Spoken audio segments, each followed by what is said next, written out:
Hello বেস, আসসালামু আলাইকুম। Welcome my YouTube and Facebook page SR Sajib blogs. তো দেশের কথা নাই বলি, আপনি আমি সবাই রাজাকার। তো উচিত কথা বলতে গেলে আমার পেজে আসবে রিপোর্ট।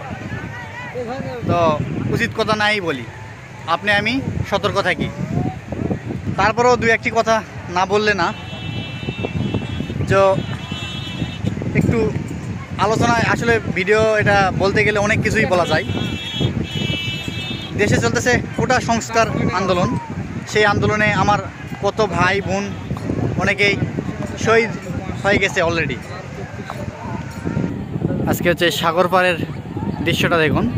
আর আপনারা সবাই জানেন যে নেটওয়ার্ক কানেকশন বাংলাদেশের বিচ্ছিন্ন। তো এই যে বর্তমানে আমরা সবাই ঘুরতে আসছি,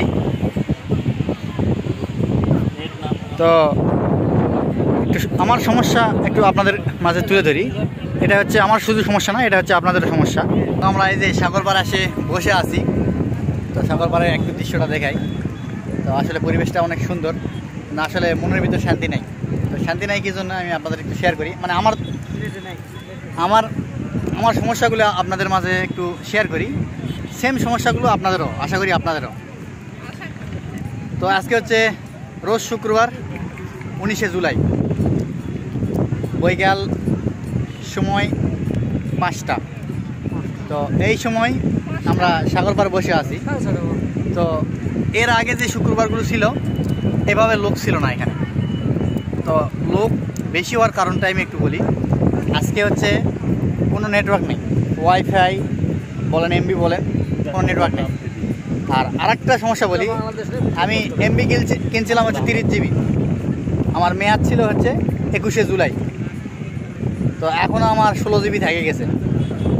তো আমার মনে একটা প্রশ্ন, যে এই যে আমি এমবিগুলো কিনছি, হয়তোবা মানুষ যারা এমবি কিনে, যারা এমবি শেষ করতে পারে না, তারা সবাই চেষ্টা করে যে লাস্ট 2-3 দিনের ভিতরে কিছু ডাউনলোড দিবে এবং হয়তোবা কোনো ভিডিও বেশি দেখবে, এমবিগুলো শেষ করবে।